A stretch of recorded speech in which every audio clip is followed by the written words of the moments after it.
Olá, eu me chamo Silmara, sou casada, tenho 3 filhos, membro da comunidade de Aliança e formadora pessoal da comunidade Eucaristós já há alguns anos. Hoje eu vou vir partilhar com vocês sobre a formação pessoal no momento de crise, né? Um tema aí delicado. Mas antes eu gostaria de rezarmos e pedir a intercessão de Nossa Senhora para que ela venha em nosso auxílio, em nosso socorro, né, sobre este estudo, sobre essa partilha, intercedendo por nós, por todos os nossos formandos, né, por todos os momentos difíceis, momentos de crise que eles passam ou passarão, né? Vamos juntos? Em nome do Pai, do Filho e do Espírito Santo. Amém. Ave Maria, cheia de graça, o Senhor é convosco. Bendita sois vós entre as mulheres, e bendito é o fruto do vosso ventre, Jesus. Santa Maria, Mãe de Deus, rogai por nós, os pecadores, agora e na hora de nossa morte. Amém. Nossa Senhora da Penha, rogai por nós. Em nome do Pai, do Filho e do Espírito Santo. Amém. Bem, se chegaram até aqui, sei que já percorreram aí um caminho de formação, né? Já tiveram alguns temas. Sei que a gente já falou da pessoa do formador pessoal, a pessoa do pastor, sobre o sigilo, sobre a espiritualidade, né, que o formador pessoal precisa ter. E para esse tema, realmente, a espiritualidade do formador pessoal, ela é bem exigente. Então, vamos lá. Né, a formação pessoal nos momentos de crise. Vai dizer, né, nosso grande místico, né, sacerdote espanhol, São João da Cruz, né, escreveu muito sobre isso. Ele diz que a crise, ela é considerada uma noite escura, né, e ele fala muito bem sobre isso. Toda e qualquer vocação, ela vai passar por essa noite escura, por este momento de crise, né?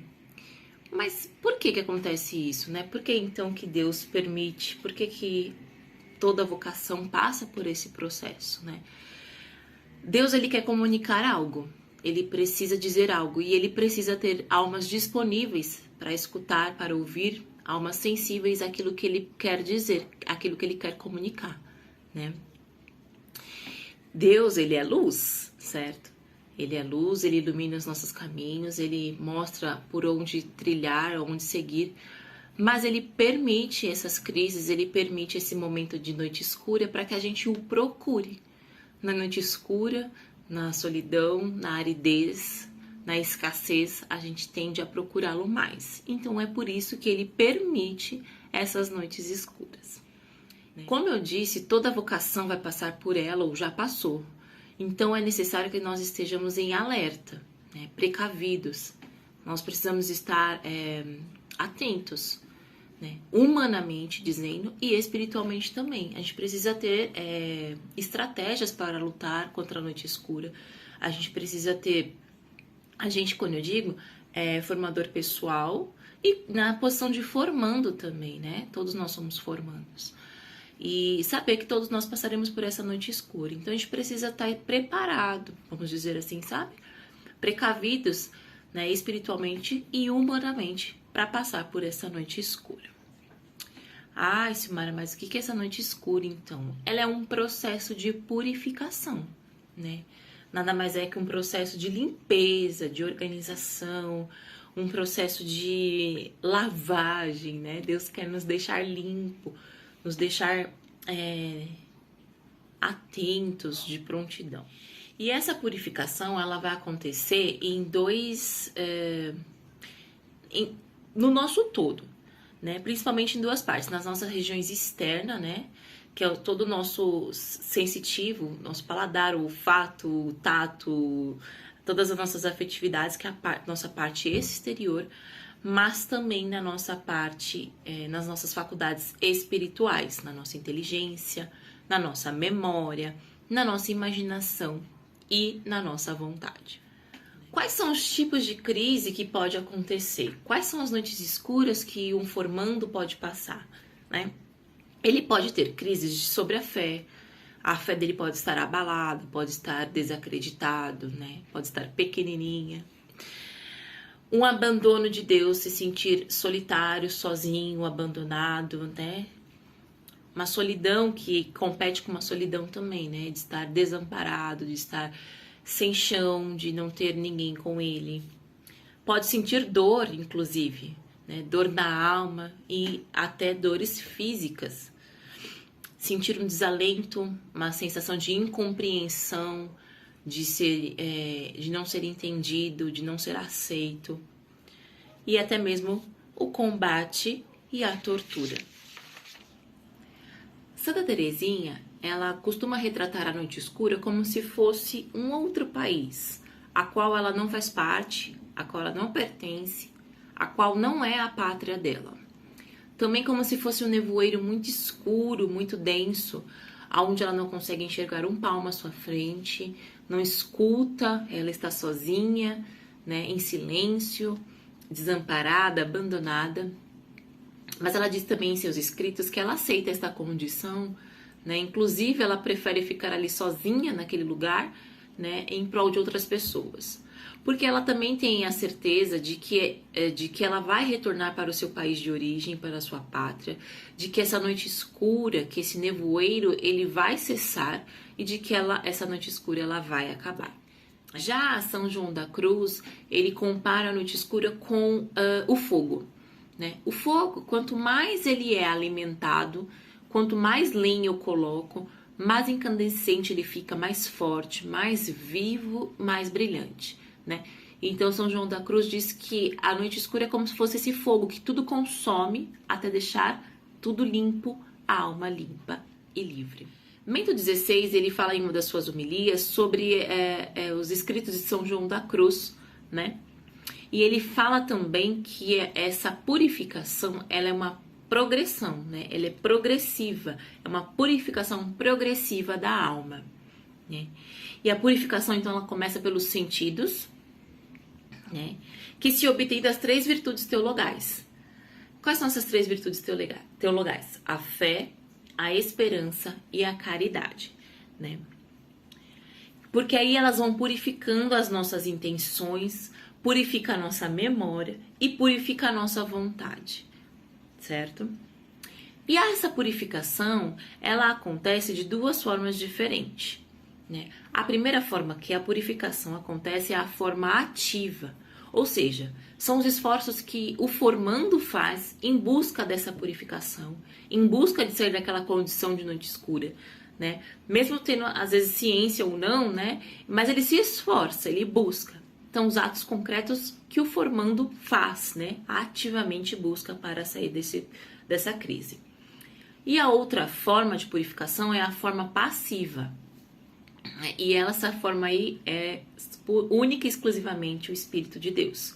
É ele quem age e faz, né? Então, a forma ativa e forma passiva acontece no processo de purificação, no processo de passagem de noite escura e de crise, né? Mas, Silmara, o que é essa purificação? Qual é o sentido disso, né, que você está dizendo aí?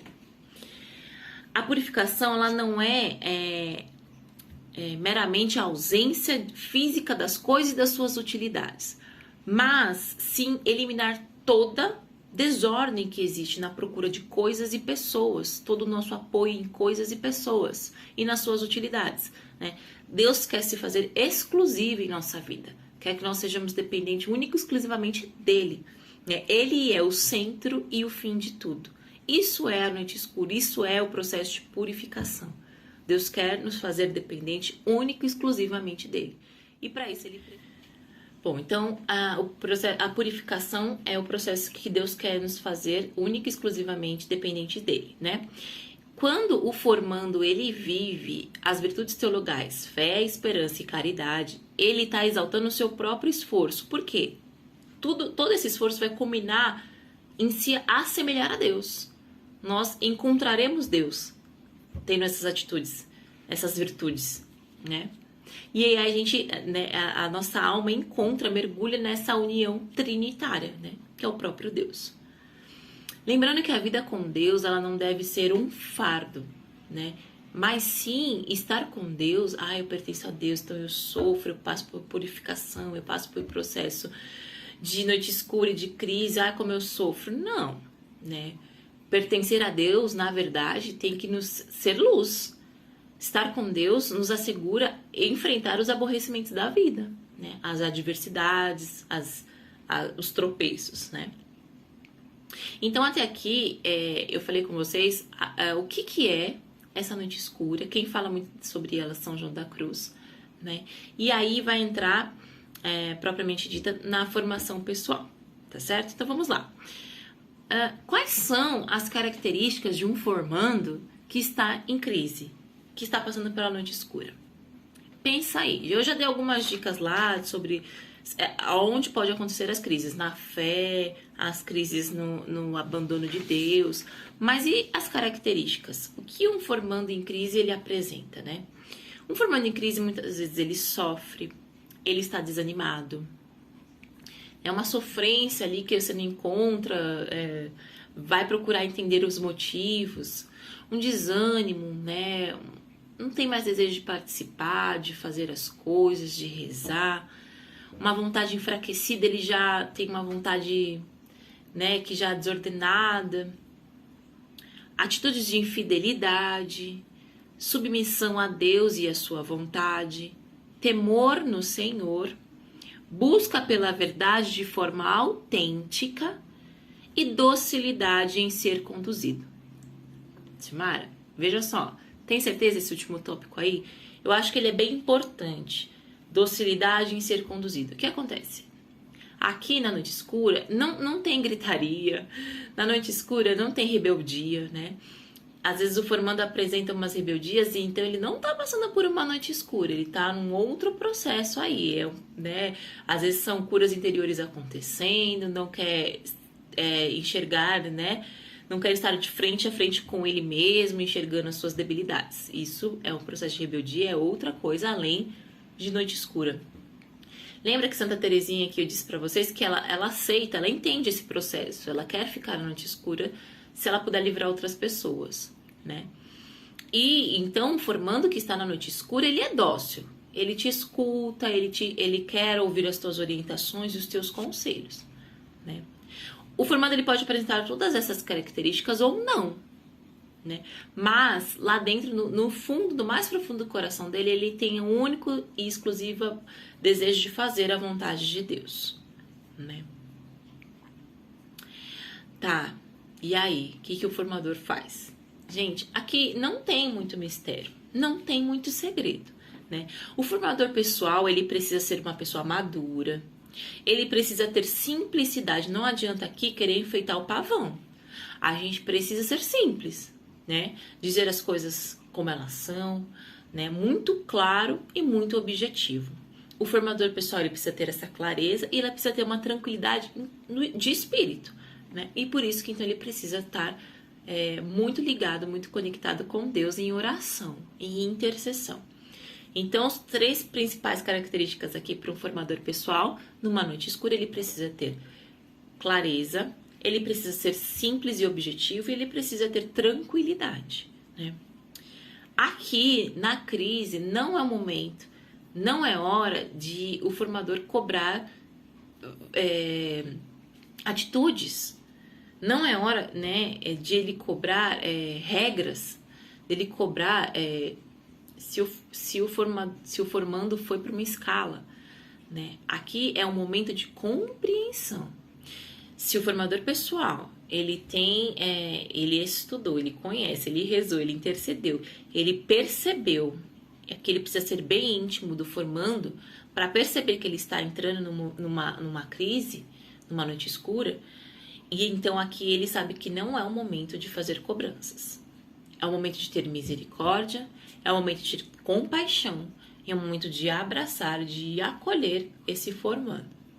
Ah, você vai passar a mão na cabeça dele? Não, não é. Mas também não é hora de apontar os erros dele. Aqui, o formador pessoal ele precisa ter palavras consoladoras, motivadoras e muita oração. A purificação, né, ela acontece de forma branda, lenta, em dose homeopática. Se Deus der tudo, ele sabe que a gente não aguenta. Então a purificação ela também acontece, ela vai acontecendo de forma branda, né? Em doses homeopáticas. Só que conforme o formando vai respondendo positivamente, Deus vai aprofundando este mistério, né? Deus vai tirando mais, vai exigindo mais, vai pedindo mais. Porque Deus fala, ele tá conseguindo, então vamos. Vai puxando mais, vai tirando mais daquele formando, né? E aqui o que acontece, meus queridos formadores pessoais? Aqui muitos formadores pessoais se assustam, né? E diz assim, nossa, peraí, aqui pra mim acabou. Não consigo mais ajudar essa criatura, não, né? Isso é muito alto pra mim, o que ele tá passando é muito difícil, é muito além, é muito aquém do que eu posso ajudar, né? Meu querido, não faça isso, né? A gente não pode devolver o formando neste momento, né? Não é hora, né? Lembra que eu disse, ele precisa ser acolhido. Ele tá cheio, o cálice dele tá cheio. Vai dizer, né, Madre Faustina, o cálice da criatura já tá cheio. E esse devolver, eu não posso, não consigo mais te auxiliar, eu não sei, é uma gota que pode, assim, transbordar e fazer perder todo o trabalho de Deus. Então, formador pessoal, quando o seu formando estiver na crise, não é o momento de você desistir dele. Por mais que você percebeu outros motivos aí dentro do seu processo de formação aí, né, no momento de crise, não desista do seu formador, do seu formando, né? Insista, persista. Por mais que você também, às vezes, ali não se sinta suficiente, não é mesmo, né? Nós não somos, né? Até porque a gente vai ver aqui que não depende de você, né? Essa saída da crise do formador, do formando, não depende do formador, único e exclusivamente, né? Mas único e exclusivamente de Deus. Nós somos apenas setas, intercessores, nós somos apenas aqueles que apontam, né? Que orientam, mas não que soluciona a noite escura, tá certo? Então não devolva o seu formando, não desista dele, não diga para ele essas palavras, eu não consigo, olha o que você está passando é muito difícil, olha o que você tem é além, eu não posso, eu não consigo, tá bom? Até porque, lembra que eu disse que a noite escura, ela é um momento de muitas vezes de solidão, e o formando, ele precisa ter essa ciência de que a noite escura pode ser que ele não seja compreendido, principalmente por aquele que deveria acolher o que é o formador pessoal, né? Então ele tem que saber. Muitas vezes as ideias não vão bater. O formando e o formador pessoal não vão conversar, não vão se entender, não vão se compreender. A dor que ele está passando, que o formando passa, às vezes é incompreensível ao formador. E ok, né? O formador vai pegar aquela situação e vai levar para Deus, rezar. Não tem que entender, ele precisa rezar, interceder, tá certo? E aí, tá, Simara, você trouxe tudo isso, você falou pra gente o que é noite escura, você falou que todos os nossos formandos irão passar, falou de Santa Teresinha, de São João da Cruz, né? Falou de viver bem as 3 virtudes teologais, porque a gente sim consegue nesse processo de purificação, que ela é gradativa, que ela é branda, que a gente não pode devolver o formando nesse período, mas e aí, como que se resolve? Não tem segredo, né? O formador pessoal, nesse momento, ele precisa ter muita calma, ele precisa ter muita paciência de acreditar que essa noite escura vai passar, né? Se ele identificou ali uma docilidade do formando, que ele está, ele te escuta, ele escuta os teus conselhos, agradeça a Deus e reze, tenha calma e paciência, porque a noite escura, ela passa, ela acaba. Ah, mas tem dia, tem prazo, tem data de validade? Não. Cada ser é único, cada alma é única, e cada processo de purificação demanda um certo tempo que não nos cabe, né? Então, cada formando aí, e aí, claro, né, gente, tem os temperamentos. O melancólico, ele vai querer ficar na noite escura de eterno mesmo, né? Mas aí você, formador, conhece já o seu formando e sabe, né? Aí você vai dando palavras de incentivo, você vai mostrando para ele, vai dando ali ferramentas, vai pedindo para que ele viva as virtudes teologais, pedindo para que ele consiga, sem ser na forma de cobrança taxativo, mas orientando, né? Porque aí você já conhece o temperamento, você já conhece a forma com que aquele formando responde, e aí você consegue usar essas estratégias, né? Mas a princípio é calma, paciência, oração e certeza de que a noite ela acaba, né? Como eu disse, não nos cabe tirar o formando disso. Porque aquele que colocou aí, lembra que eu disse que é Deus quem permite a noite escura? E é Ele quem retira da noite escura. Então não nos cabe. Nos cabe, como formador pessoal, interceder, compreender, amar essa criatura, né? Amar o nosso formando, não desistir dele, principalmente nas crises, mas ter certeza que ela vai passar.